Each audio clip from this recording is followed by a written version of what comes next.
Assalamualaikum warahmatullahi wabarakatuh. Perkenalkan, nama saya Muhammad Alim Tado, kelas 11 TK 3, absen 17. Di sini saya akan praktek curhat konvensional. Sebelum praktek, kita akan perkenalkan alatnya dulu. Di sini yang pertama ada kunci sok, selanjutnya hidrometer, dan selanjutnya tang, kunci busi, kunci pas, kunci obeng min dan plus, dan kunci T. Selanjutnya kunci ring, palu besi dan palu karet, dan puller gig. Selanjutnya kompresi tester, radiator cam tester, takut bel, dan timing light, dan AVO. Dan yang terakhir baterai charger. Yang pertama kita akan melakukan pengecekan minyak emas mesin bagi menjadi dua, yaitu ketinggian oli mesin dan kualitas oli mesin. Yang pertama kita akan melakukan ketinggian oli mesin, yaitu stik oli diambil, lalu dilap dan dimasukkan lagi. Lalu oli masih standar ukuran, dan kesimpulannya oli masih layak digunakan. Lalu yang kedua, mengecek kualitas oli. Caranya yaitu ditempelkan di tangan dan dirasakan. Kalau tidak ada gram-gram, oli masih layak digunakan. Kalau ada gram-gram, oli tidak layak digunakan.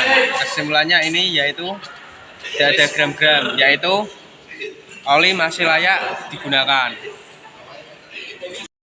Yang kedua, pemeriksaan sistem pendingin mesin dan tali kipas bagi menjadi 5. Yang pertama, pemeriksaan air pendingin pada tangki cadangan. Yang kedua, pemeriksaan kualitas air pendingin. Yang ketiga, pemeriksaan kebocoran sistem pendingin. Yang keempat, pemeriksaan tutup radiator. Yang kelima, pemeriksaan tali kipas. Yang pertama, kita akan pemeriksaan air pendingin pada tangki cadangan. Dibuka, air masih pada garis full. Kesimpulannya masih baik. Yang kedua, pemeriksaan kualitas air pendingin.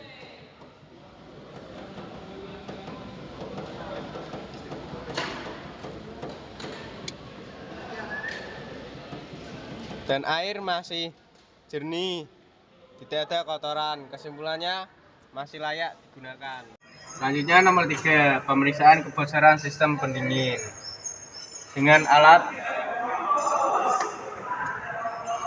radiator cap tester.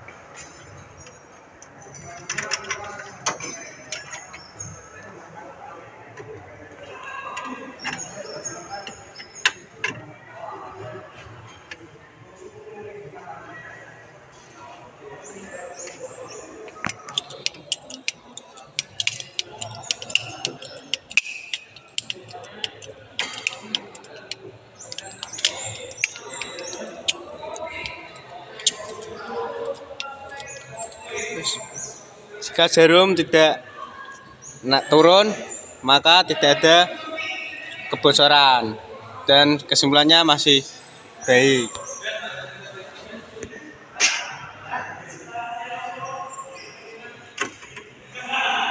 Selanjutnya nomor 4, pemeriksaan tutup radiator dengan menggunakan alat radiator cap tester.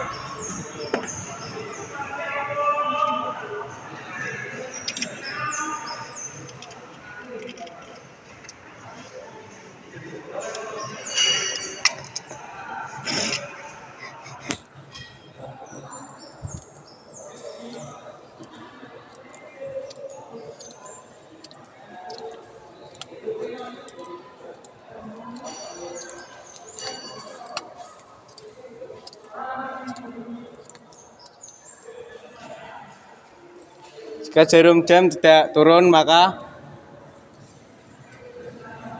tidak ada kebocoran. Kesimpulannya masih baik.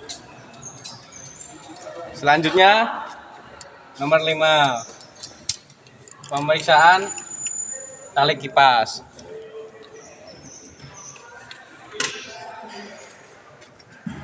Pemeriksaan tali kipas, kondisinya ketegangan tali kipasnya kendor. Kesimpulannya kurang baik. Selanjutnya nomor 3, pemeriksaan saringan udara atau air cleaner. Bisa dilihat air cleaner kotor dan rusak.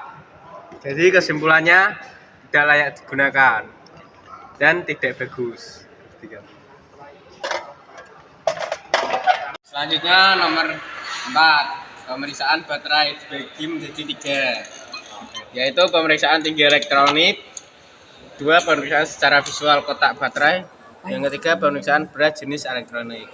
Yang pertama saya akan melakukan pemeriksaan tinggi elektronik. Dan hasilnya di tengah-tengah antara upper lever dan lower lever. Kesimpulannya masih kurang bagus, perlu ditambahi cairan.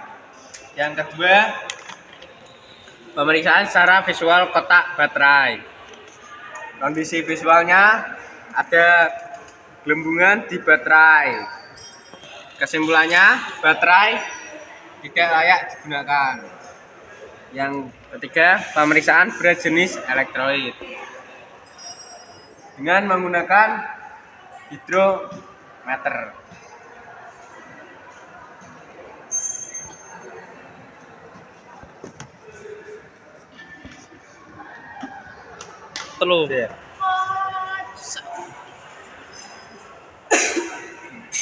Dan hasilnya di warna merah.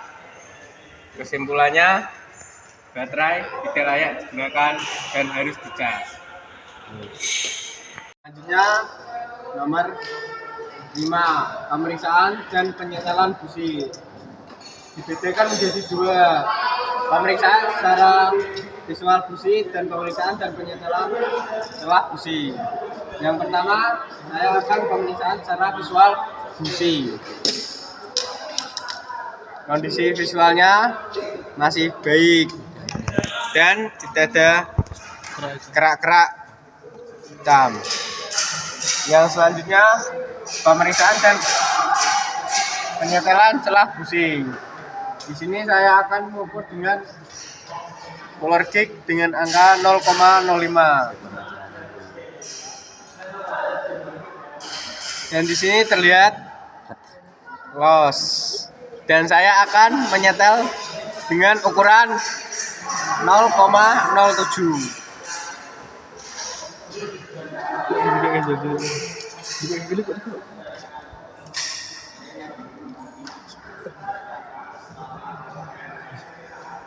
Dan di sini saya akan menyetel dengan 0,7.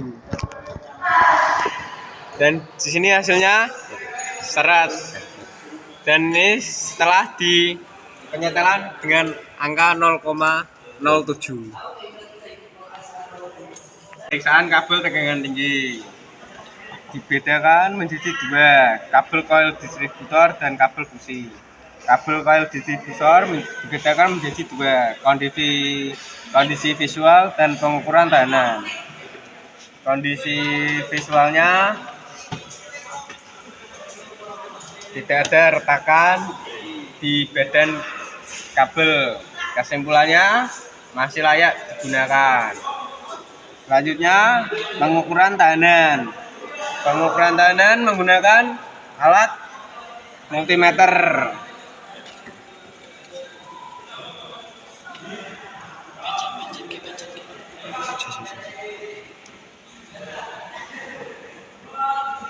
Dengan ukurannya 1,26.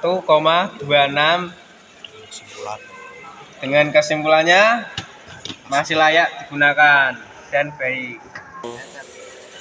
Selanjutnya kabel busi. Kabel busi dibedakan di dua, kondisi visual dan pengukuran tahanan. Yang pertama, kondisi visualnya. Kondisi visualnya masih tidak ada retakan atau di kabel di badan. Kesimpulannya masih layak digunakan. Selanjutnya pengukuran tahanan menggunakan multimeter.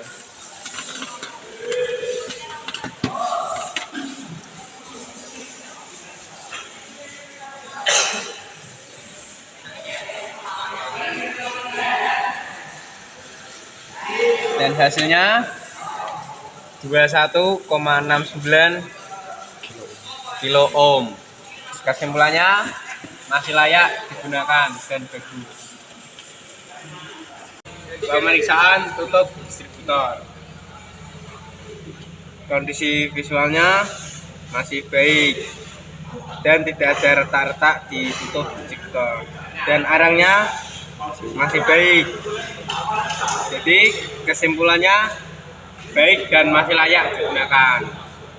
Pemeriksaan celah platina dibagi menjadi dua, yaitu kondisi visual dan pengukuran celah platina. Di sini saya akan mengukur kondisi visualnya. Kondisi visualnya warnanya masih silver, tidak ada kerak warna hitam. Kesimpulannya masih baik.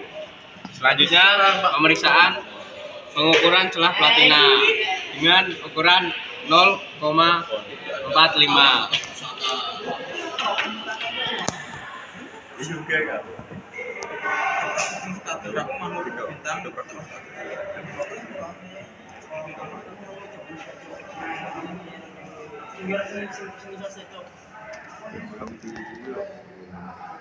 Loh.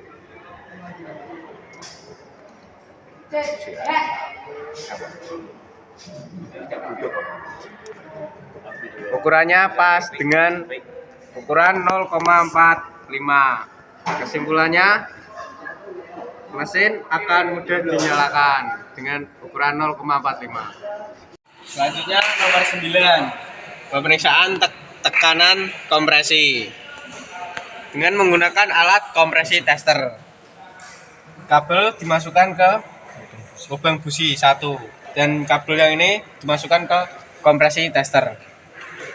Cara pemasukannya ini, masukkan lalu di starter selama 3 detik. Dan ini hasilnya setelah di starter selama 3 detik. Dan jangan lupa dicek pada kabel busi 2, 3, dan 4.